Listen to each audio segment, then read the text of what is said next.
Oi, gente, tudo bem? Estou de volta para continuar a leitura da Bíblia. Hoje nós estamos em Primeiro Reis. Hoje nós vamos ler 16, 17 e 18. Para quem não sabe, nós estamos lendo o Antigo Testamento para sabermos tudo desde o começo, né? Como que foi, como que Deus criou o mundo. Então, se vocês querem ver os outros vídeos, quem não viu, é só voltar lá no comecinho que estão todos gravados, todos no canal. E, e também quero falar, gente, que para quem não sabe, né, nós não vivemos mais no Antigo Testamento. Por quê? Porque antes eles faziam sacrifício de animais, né, que o Senhor pediu para o perdão dos pecados. E então era necessário, né, que fosse assim. Por quê? Porque o pecado já entrou lá por Adão e Eva, né, desde o começo. E, e assim que eles pecaram, né, o Senhor falou. O Senhor teve que já matar um bichinho lá, um animalzinho, e tirar a pele para fazer roupa para eles. Porque antes deles aceitar o que Satanás falou, eles viviam tudo de boa, ninguém sabia que os dois não sabiam que estavam nus. Então eles não tinham vergonha de Deus, porque eles não sabiam, não, né? Viviam na inocência. O jardim do Éden era perfeito, né? Não precisava não tinha esse sofrimento que tem hoje aqui, porque o mundo, como o Senhor Jesus falou, jaz do maligno, né? Porque quando a Eva desobedeceu ao Senhor, que o Senhor falou, comeis de todo o fruto das árvores, menos de uma. Por quê? Porque um lado era o pecado, esse não podia, porque se fizesse ia abrir os olhos e ia cometeu pecado, né? Porque ia desobedecer ao Senhor. Porque o Senhor deu livre arbítrio para todos. E é por isso que o Senhor, ele não nos obriga a amá-lo, não nos obriga a seguir, né? A segui-lo.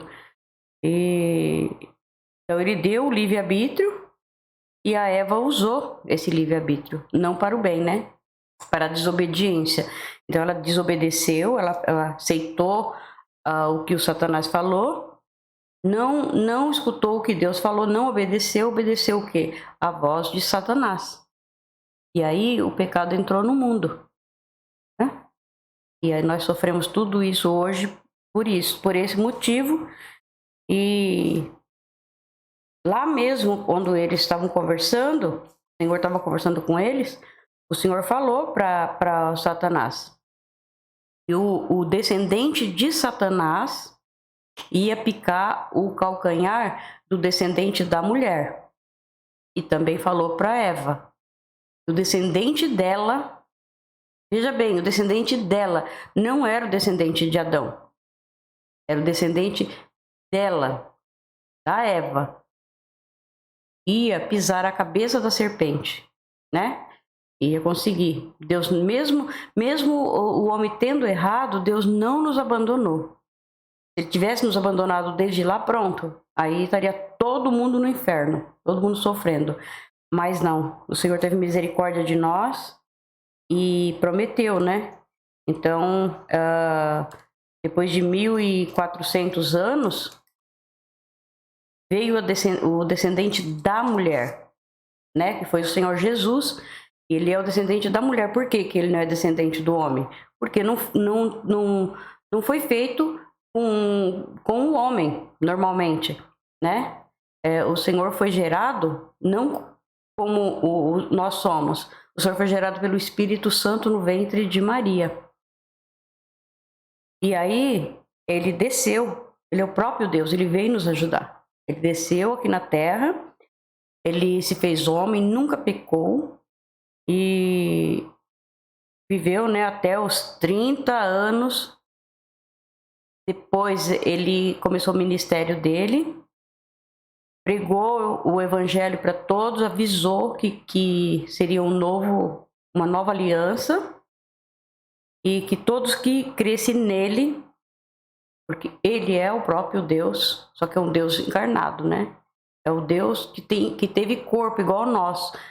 O Deus que nós não vemos, ele não tem corpo, mas nosso Senhor Jesus Cristo veio, que é o nosso Deus, ele se fez homem, né? E deu a vida dele por nós. Antes, eles tinham que sacrificar animais para perdão dos pecados. O Senhor Jesus veio e fez o sacrifício perfeito. Ele deu a vida dele, preciosa, sem nenhum pecado. Ele deu por nós, por mim e por você. Somos pecadores.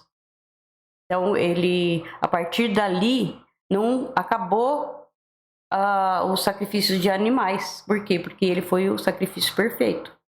Ele morreu lá na cruz, ele levou todos os nossos pecados lá para a cruz. Ele sofreu lá na cruz.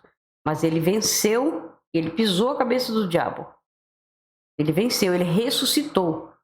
Então, ele veio e ensinou nós. Falou, olha, eu estou aqui, eu vim, eu dei a minha vida preciosa por vocês, o meu sangue por vocês. Se vocês quiserem me seguir, eu sou o caminho. Eu sou o único caminho. Eu sou o caminho, a verdade e a vida. Por quê? Porque ele é Deus. Ele é o próprio Deus. Então ele falou, se vocês quiserem me seguir, o caminho é estreito. Mas é o único que leva a vida eterna. É o único que dá a salvação. Aí nós temos dois caminhos. Nós temos o caminho largo, que é a porta larga, onde o mundão tá aí, é bom, né? Tem tanta coisa boa no mundo. E temos o caminho de Jesus, que é o caminho que nós devemos obedecê-lo, obedecer a palavra que ele deixou aqui nas Sagradas Escrituras para nós, né? Não que nos tornamos umas pessoas que não podemos fazer mais nada, não, nós temos cérebro, né? Nós podemos fazer sim, só que tudo podemos fazer, mas nem tudo nos convém. Então nós temos que observar aquilo que não devemos fazer, né? Ou seja, a partir da hora que o Senhor abre a nossa visão, ele tira aquelas escamas que tinha na frente dos nossos olhos, a visão nossa se abre. Você vê um outro mundo. Um outro mundo. É um mundo totalmente diferente, maravilhoso. E olha, gente, para quem não é convertido, para quem não conhece a palavra, ouve a palavra do Senhor, ouve, dá uma chance para o Senhor abrir tua visão, teus olhos. Escuta a palavra é boa, abençoada, ela vai só te fazer bem. Porque a partir daí, a hora que o Senhor abrir os olhos, tirar aquela escama que tem na frente dos olhos, que nem eu falei, vocês vão ver um mundo totalmente diferente. Então, quem mentia não mente mais. Por quê? Porque se você vai falar uma mentirinha, o Espírito Santo te incomoda, fala, não, te incomoda, você não vai falar. Entendeu? E se a gente fala, aquilo faz muito mal pra gente. Muito mal, é incrível, mas funciona assim. Então quem roubava não rouba mais, quem se prostituía não se prostitui mais. É muita mudança na vida da gente, né? Muita mudança. Mas que continuamos pecadores. Continuamos porque nós estamos nesse mundo corrompido.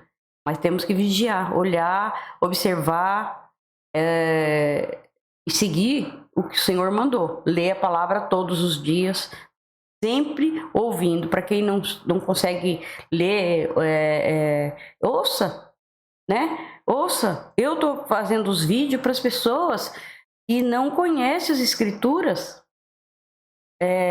Principalmente, né, para quem quer ouvir, mas eu estou fazendo principalmente para as pessoas que não conhecem as Escrituras Sagradas e não conseguem ler, e outros que não sabem e outros que não gostam de ler. É por isso que nunca leram. Tem uma pessoa muito próxima a mim que é uma amiga querida, que ela mesma falou: eu nunca li a Bíblia porque eu não gosto de ler, me dá sono, eu fico mal, mas ouvir eu ouço. Eu vou ouvir a Bíblia. Eu coloco lá o vídeo lá para rodar e vou ouvindo. Não precisa ficar olhando para a tela. Vai ouvindo, coloca lá e deixa lá rodando. Pode passar quantas vezes quiser para aprender, né? Então é assim que eu faço. Eu ouço a palavra o dia inteiro. O dia inteiro. Eu estou em casa, estou limpando a casa, estou fazendo qualquer coisa, estou fazendo janta, almoço, qualquer coisa que eu esteja fazendo, eu estou sempre ouvindo a palavra. Sempre ouvindo. Então isso é muito importante, gente. É importante para nossa salvação, né? Procura ouvir. Não fiquem bravos quando a pessoa quer falar de Jesus para vocês. Não fiquem bravos, porque é para o seu bem, para a sua salvação. E se você não ouvir hoje a palavra, não, se o Senhor não abrir tua visão e você não se entregar ao Senhor pelo caminho dele, aí é muito triste, né? Muito triste. A pessoa vai pro resto da vida, vai ser a vida eterna no fogo do inferno, sofrimento, né? Então, para que isso, sendo que nós podemos conhecer a palavra e seguir o Senhor? E é uma vida muito boa, posso garantir. Uma vida muito boa, longe do pecado, longe das coisas erradas, tá? Então, é isso que eu queria falar. E vamos então orar ao Senhor, pedir a Ele para que nos ajude, né? Porque precisamos da misericórdia dele a cada minuto, viu? A cada segundo. Pai querido, obrigado por estarmos aqui, Senhor. Obrigado por essa chance de poder gravar, de poder ler a Tua palavra, Senhor. Que o Senhor deixou para que lêssemos, Senhor, para que obedecêssemos, Senhor. Obrigado, Pai, por nos ajudar, por me dar essa condição de fazer isso, Pai, por ter me mostrado que eu deveria de fazê-lo. Obrigado, Senhor. E eu peço, Pai, ao Senhor que me ajude. Tenha misericórdia de mim e me ajude, Pai. Eu preciso da tua ajuda para continuar com a leitura da Bíblia, porque muitas coisas erradas acontecem, muitos desanimam, e eu não vou desanimar, Pai, porque foi o Senhor que pediu para que eu fizesse a leitura e eu estou fazendo, Pai. Me ajuda, Pai. Continua nos ajudando, tanto a mim quanto quem está ouvindo, Pai, porque a palavra vai chegar para quem o Senhor direcionar. Não é para aqueles que ficam maldizendo ou falando que eu estou errada, Pai. Eu sei disso. Então, Pai, peço que tu ajuda. Ajude-nos, Deus querido. Ajude quem está ouvindo. E eu confio em Ti, Pai, porque eu sei que nada será em vão. E mesmo que uma única pessoa ouve a Tua palavra e entende o Teu chamado, e que os olhos dela estejam abertos e te receba como único, suficiente Senhor e Salvador, já está muito bom, Senhor, já é a minha felicidade, saber que uma pessoa se salvou. Então, obrigado, Pai. Eu quero te agradecer sempre, Pai. Muito obrigado, obrigado por tudo. Obrigado pelo nosso alimento, pela nossa salvação em Cristo Jesus. E obrigado por nos proteger, Pai. Obrigado, porque eu sei que o Senhor sempre está comigo. Onde eu estou, o Senhor está sempre ali comigo, me ajudando. Tão bondoso, Pai. Sempre me ajuda. Tudo que eu peço, o Senhor está ali me ajudando. Tudo que eu peço que for do Teu agrado, eu sei que o Senhor está ali fazendo, me ajudando, Pai. Obrigado por tudo, Pai querido. E abençoe também a todos que estão ouvindo esse vídeo. Abençoe a todos no nosso mundo inteiro, para que todos tenham suas visões abertas e enxerguem o Senhor Jesus como o nosso Deus, como o Senhor é, como o Senhor veio para nos salvar, Pai. Obrigado, Senhor. Em nome de Jesus. Obrigado, Pai. Amém. Então vamos lá, gente. 16. O Senhor Deus falou com o profeta Jeú, filho de Anani, e lhe deu esta mensagem a respeito de Baasa: Você não era ninguém, mas eu fiz com que você se tornasse o chefe do meu povo de Israel. E agora você pecou como Jeroboão e fez o meu povo pecar. Os pecados deles me fizeram ficar irado, e por isso vou acabar com você e com a sua família, como fiz com Jeroboão. As pessoas da sua família que morrerem na cidade serão comidas pelos cachorros, e aqueles que morrerem nos campos serão comidas pelos urubus. Todas as outras coisas que Baasa fez e todos os seus atos de coragem estão escritos na história dos reis de Israel.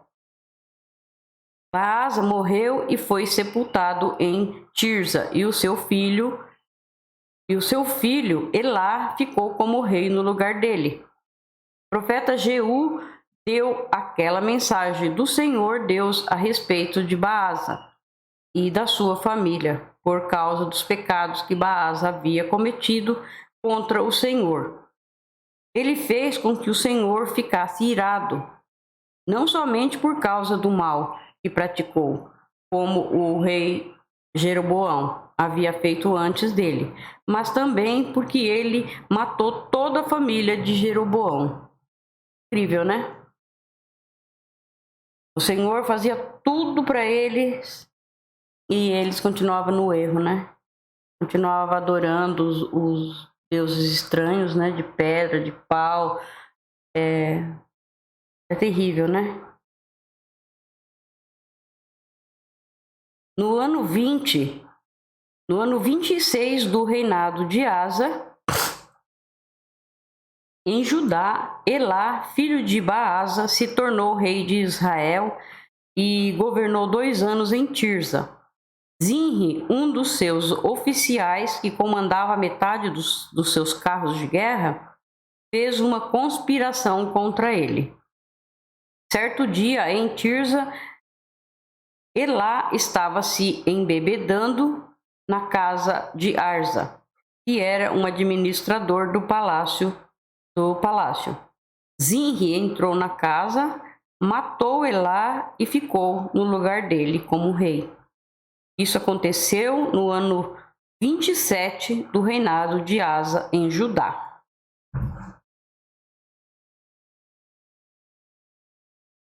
Assim que Zinri se tornou rei, matou todas as pessoas da família de Baasa, todos os seus parentes do sexo masculino e todos os seus amigos foram mortos. E assim Zinri matou toda a família de Baasa, de acordo com aquilo que o Senhor, por meio do profeta Jeú, tinha dito a respeito de Baasa, por terem adorado ídolos e por terem feito com que o povo de Israel pecasse. Baasa e o seu filho Elá havia feito o Senhor, o Deus de Israel, ficar irado. Todas as outras coisas que Elá fez estão escritas na história dos reis de Israel. É só pensar um pouquinho, né, gente? Só pensar um pouquinho. Assim como ele corrompeu todo um povo, ensinando o caminho errado, ensinando eles a adorarem ídolos, falsos deuses. Prestem atenção, quem que nos ensinou a adorar imagens desde pequenos? Então vamos pensar um pouquinho e ver que isso é abominação aos olhos do nosso Deus, né?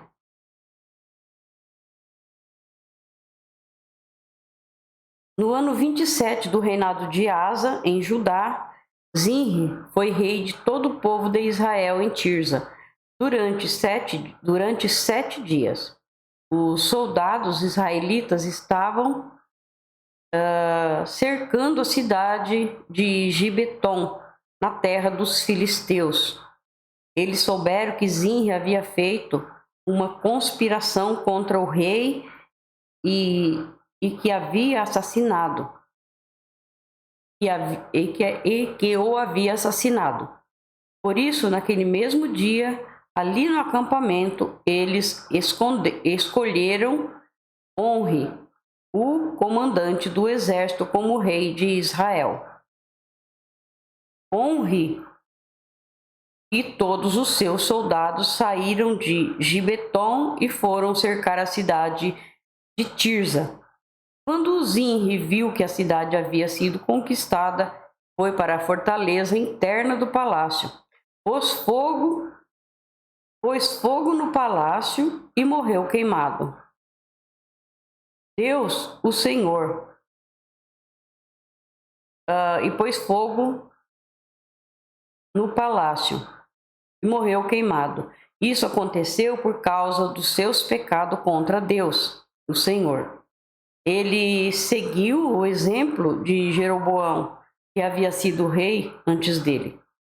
Zinri desagradou ao Senhor por causa dos seus pecados e por ter feito o povo de Israel pecar. Todas as outras coisas que Zinri fez e também a sua conspiração estão escritas na história dos reis de Israel.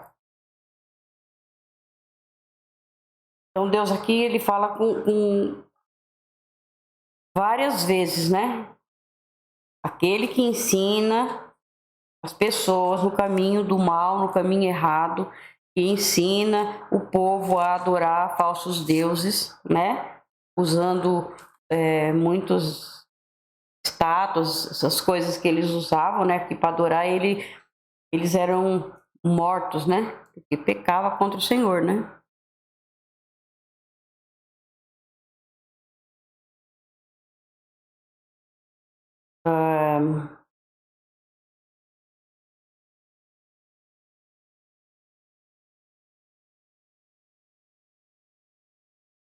O povo de Israel estava dividido em dois partidos. A metade deles queria fazer de Tibni, filho de Ginate, o seu rei, e os outros estavam do lado de Onri. Mas aqueles que estavam a favor de Onri ganharam. Tibni morreu e Onri se tornou rei. No ano 31 do reinado de Asa em Judá, Onri se tornou rei de Israel, porque era dividido, né? O reino de Israel era um e o de Judá era outro. Ele tinha dois reis. Então Onri se tornou rei de Israel e governou 12 anos. Nos 6 primeiros anos, ele governou em Tirza. Então comprou o monte de Samaria, de um homem chamado Semer, por mais ou menos 70 quilos de prata. Onri fez defesas militares no monte, construiu ali uma cidade e chamou de Samaria, por causa do nome de Semer, que havia sido o primeiro dono do monte. Muita gente fala Samaria, né? Mas como não tem um acento aqui no i, vamos falar Samaria, que eu acho que é isso, correto.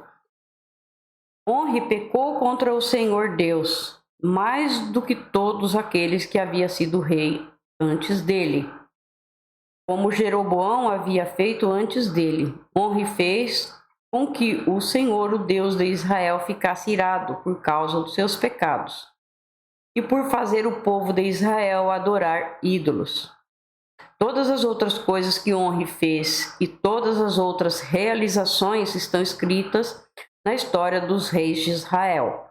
Onri morreu e foi sepultado em Samaria, e o seu filho Acabe ficou como rei no lugar dele. Imagina, né, o que Acabe faz, né?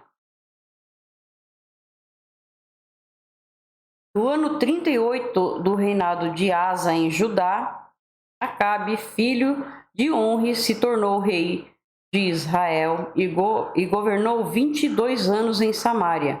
Ele pecou contra o Senhor Deus mais do que qualquer um dos que havia sido reis antes dele. Não se contentando em pecar como o rei Jeroboão, Acabe fez pior e casou com Jezabel, filha de Etibaal, rei de Sidom. e adorou o deus Baal. Acabe construiu um templo para Baal em Samaria, fez para ele um altar e colocou no templo. Coisa, né, gente? O inimigo, né, tentando, fazendo as pessoas errar e quem aceita, né, infelizmente, fica longe do nosso Deus. Levantou também um poste da deusa Aserá, e assim fez mais coisa para deixar o Senhor Deus irado do que todos os reis de Israel havia feito antes dele. Durante o reinado de Acabe, Iel, que era de Betel, reconstruiu a cidade de Jericó. E como o Senhor tinha dito por meio de Josué, filho de Num, Iel perdeu Abirão, o seu filho mais velho, quando colocou os alicerces de Jericó, e perdeu Secube, o seu filho mais novo, quando colocou os portões. Então vamos para o 17. Um profeta chamado Elias de Tisbé, na região de Gileade, disse ao rei Acabe: em nome do Senhor, o Deus vivo de Israel, de quem sou servo, digo ao Senhor que não vai. Tá virando aqui a página.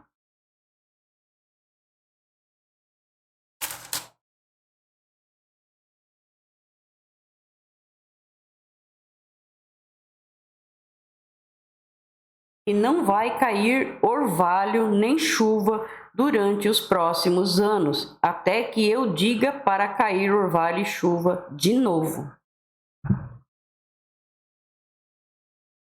Eu sempre mandando seus profetas, né, para ajudar, né? Então o Senhor Deus disse a Elias: saia daqui, vá para o leste e esconda-se perto do riacho de Querite, a leste do rio Jordão.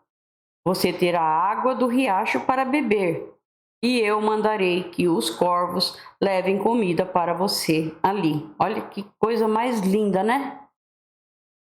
Deus não desampara os seus, né? Ele ajuda, ele sustenta até o fim. Basta nós ficarmos com ele e não sair de perto dele, né? Ele é a nossa proteção. Então, mandei que os corvos levem comida. Mandei que os corvos levem comida para você ali. Elias obedeceu a ordem do Senhor e foi e ficou morando perto do riacho de Querite. Ele bebia água do riacho e os corvos vinham trazer pão e carne todas as manhãs e todas as tardes. Mas, algum tempo depois, o riacho secou por falta de chuva. Então o Senhor Deus disse a Elias: apronte-se e vá até a cidade de Serepeta, perto de Sidom, e fique lá. Eu mandei que uma viúva que mora ali dê comida para você. Então Elias foi para Sarepeta. Quando estava chegando ao portão da cidade, ele encontrou a viúva e estava catando lenha. Elias disse a ela: por favor, me dê um pouco de água para eu beber.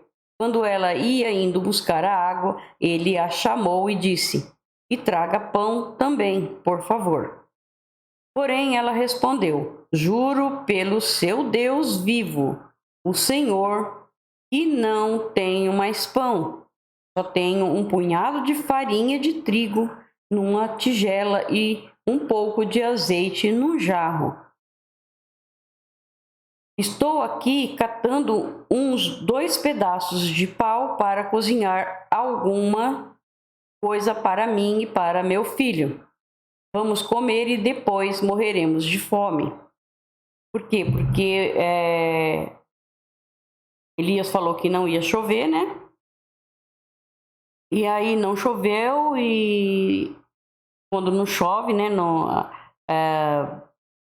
nada funciona, né, sem a chuva, né?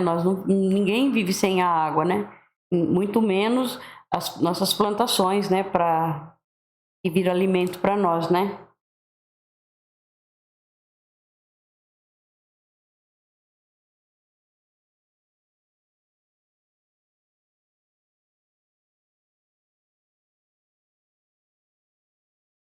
Eu preciso me achar onde que eu parei.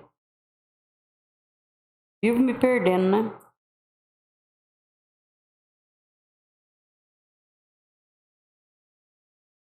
Tá, me achei já. Vamos comer e depois morreremos de fome. Não se preocupe, disse Elias. Vá preparar a sua comida, mas primeiro faça um pãozinho com a farinha que você tem e traga-o para mim. Depois prepare o resto para você e para seu filho, pois o Senhor, o Deus de Israel, diz isto: não acabará a farinha da sua tigela, nem faltará azeite no seu jarro, até o dia em que eu, o Senhor, fizer cair chuva. Então a viúva foi e fez como Elias tinha dito, e todos eles tiveram comida para muitos dias. Porque o Senhor deu, né? Como o Senhor havia prometido por meio de Elias. Não faltou farinha na tigela, nem azeite no jarro. Algum tempo depois, o filho da viúva ficou doente. Ele foi ficando cada vez pior e acabou morrendo. Então ela disse a Elias: homem de Deus, o que o Senhor tem contra mim? Será que o Senhor veio aqui para fazer com que Deus lembrasse dos meus pecados e assim provocar a morte do meu filho? Aí, dê-me o seu filho, disse Elias. Então pegou o menino nos braços da mãe e o levou para o andar de cima, para o quarto onde estava morando, e o colocou na cama. Então orou em voz alta assim: ó Senhor, meu Deus, por que fizeste esta coisa tão terrível para essa viúva? Ela me hospedou e agora tu mataste o filho dela. Aí Elias se deitou em cima do menino 3 vezes e orou deste modo: ó Senhor, meu Deus, faze com que essa criança viva de novo. E o Senhor Deus respondeu à oração de Elias. O menino começou a respirar outra vez e tornou a viver. Elias pegou o menino e o levou para baixo para sua mãe e disse: veja, o seu filho está vivo. Então ela disse a Elias: agora eu sei que o Senhor é um homem de Deus e que Deus realmente fala por meio do Senhor. Vamos para o 18? Algum tempo depois, no 3º ano da seca, o Senhor disse a Elias: vá apresentar-se ao rei Acabe, pois eu vou mandar chover. Então Elias saiu para se apresentar a Acabe. A falta de alimentos era muito grande em Samaria. Por isso, Acabe mandou chamar Obadias, o administrador do palácio. Obadias era um fiel adorador do Senhor Deus.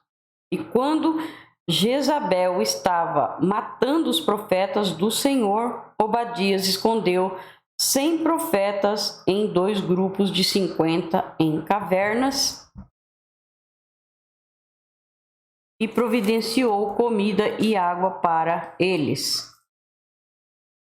Acabe disse a Obadias: vamos dar uma olhada em todas as fontes e em todos os leitos dos riachos da nossa terra, a fim de ver se achamos capim suficiente para conservar vivos cavalos e as mulas, pois pode ser que a gente não tenha de matar os nossos animais. Eles combinaram que parte da região cada um devia examinar e saíram, cada um para o seu lado. Obadias estava no caminho quando de repente se encontrou com Elias.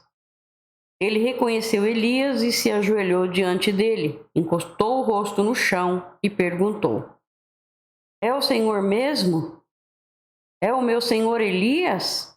Sim, eu sou Elias, respondeu o profeta. Vá dizer ao seu patrão, o rei, que eu estou aqui. Mas Obadias disse: O que foi que eu fiz para o Senhor querer me pôr em perigo de ser morto pelo rei Acabe? Juro pelo seu Deus vivo, o Senhor, e o rei mandou procurá-lo em todos os países da terra. Sempre que um rei mandava dizer que o Senhor não estava no país dele, Acabe pedia a esse rei que jurasse que não havia sido possível encontrá-lo. E agora o Senhor quer que eu vá lhe dizer que está aqui? Pode ser que logo que eu sair daqui, o Espírito do Senhor o leve para algum lugar desconhecido. Aí, quando eu contar a Acabe que o Senhor está aqui e ele não puder encontrá-lo, ele me matará. Lembre que desde menino eu tenho sido um fiel adorador de Deus, o Senhor. Por acaso não lhe contaram que quando Jezabel estava matando os profetas de Deus, eu escondi 100 deles em cavernas? Em 2 grupos de 50 e providenciei comida e água para eles? Como é então que agora o Senhor está me mandando ir dizer ao rei que o Senhor está aqui? Ele vai me matar. Elias respondeu: Pelo Senhor Todo-Poderoso, a quem sirvo, eu prometo que hoje vou me apresentar ao rei. Então Obadias foi encontrar-se com Acabe e lhe contou o que havia acontecido. Aí Acabe saiu para se encontrar com Elias. Quando viu o profeta, Acabe disse: Então é você que está aí? Você, o maior criador de problemas de Israel? Porque Elias falou que não ia chover, né? E não choveu mesmo, né? Porque com a permissão do Senhor, né? Eu não sou criador de problemas para o povo de Israel, respondeu Elias. Você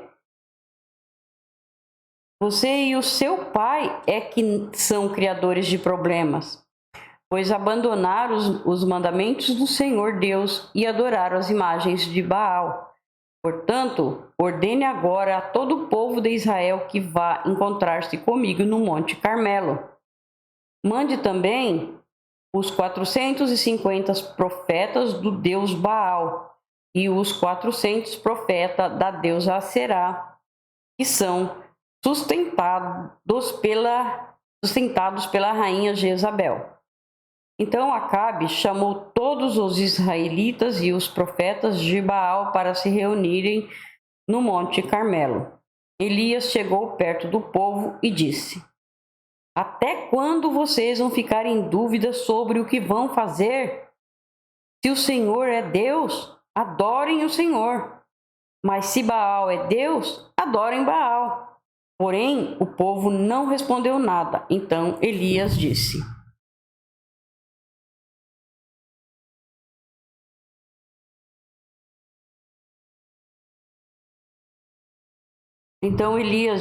De todos os profetas de Deus, o Senhor, eu fui o único que sobrou, mas os profetas de Baal são 450. Agora tragam 2 touros que os profetas de Baal mantêm, um deles.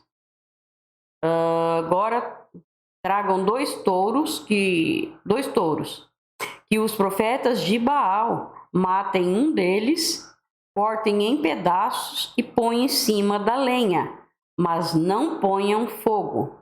Eu farei a mesma coisa com o outro touro. E aí os profetas de Baal vão orar ao seu Deus e eu orarei ao Senhor. O Deus que responder mandando fogo, este aqui é Deus. E todo o povo respondeu: Está bem assim. Que dúvida cruel, não? Meu Deus, que dureza. É assim, né? Como muita gente, né? Acredita em Deus, mas tem amuletos. Usa os amuletos para... Não, isso é para defender, isso é para me proteger. Isso, e não protege nada. Só Deus é que protege e mais nada. Não adianta. Então Elias disse ao profeta de Baal, aos profetas de Baal: já que vocês são tantos, peguem o touro e o preparem primeiro. Orem ao seu Deus, porém não ponham fogo na lenha. Os profetas de Baal pegaram o touro que havia sido trazido para eles e o prepararam e oraram a Baal desde a manhã até o meio-dia. Eles gritavam assim: ó Baal, responde às nossas orações. E ficaram dançando em volta do altar que havia feito. Isso nos lembra tanta coisa, né, gente? Só basta prestar atenção, né? Misericórdia. E ficaram dançando em volta do altar que haviam feito. Porém, não houve resposta. Ao meio-dia, Elias começou a caçoar deles. Ele dizia: orem mais alto, pois ele é Deus. Pode ser que esteja meditando ou que tenha ido ao banheiro. Talvez ele tenha viajado ou talvez esteja dormindo. E vocês terão de acordá-lo. Aí os profetas oraram mais alto e começaram a se cortar com facas e punhais, conforme o costume deles, até que o sangue começou a correr. Passou o meio-dia e eles continuaram a orar e a gritar até a hora do sacrifício da tarde. Porém, não se ouviu nenhum som. Lógico que não ia ouvir, né?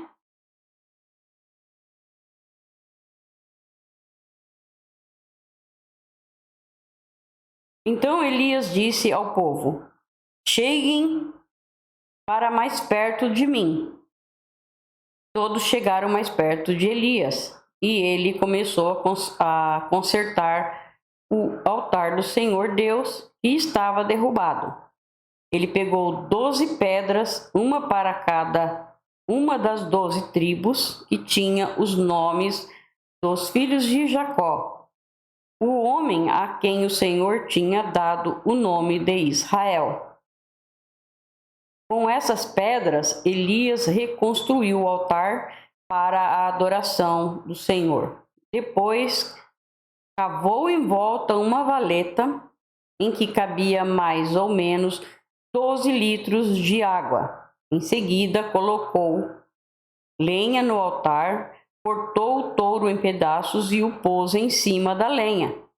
Então disse: encham 4 jarras com água e derramem sobre o animal sacrificado e sobre a lenha. Eles fizeram o que Elias estava mandando e ele disse: façam de novo. Bastante difícil, né? Para mostrar mesmo quem aqui é o Deus verdadeiro, né? E eles fizeram. Façam pela 3ª vez, disse Elias. E eles fizeram. A água correu em volta do altar e encheu a valeta. Quando chegou a hora do sacrifício da tarde, o profeta Elias chegou perto do altar e orou assim: ó Senhor, Deus de Abraão, de Isaque e de Jacó, prova agora que és o Deus de Israel e que eu sou teu servo, e que fiz tudo isso de acordo com a tua ordem. Responda-me, ó Senhor, responda-me para que este povo saiba que tu, ó Senhor, és Deus e estás trazendo este povo de volta para ti. Então o Senhor mandou fogo, e o fogo queimou o sacrifício, a lenha, as pedras, a terra e ainda secou a água que estava na valeta. Quando viram isso, os israelitas se ajoelharam, encostaram o rosto no chão e gritaram: o Senhor é Deus, só o Senhor é Deus. Elias ordenou: prenda os profetas de Baal. Não deixe escapar nenhum.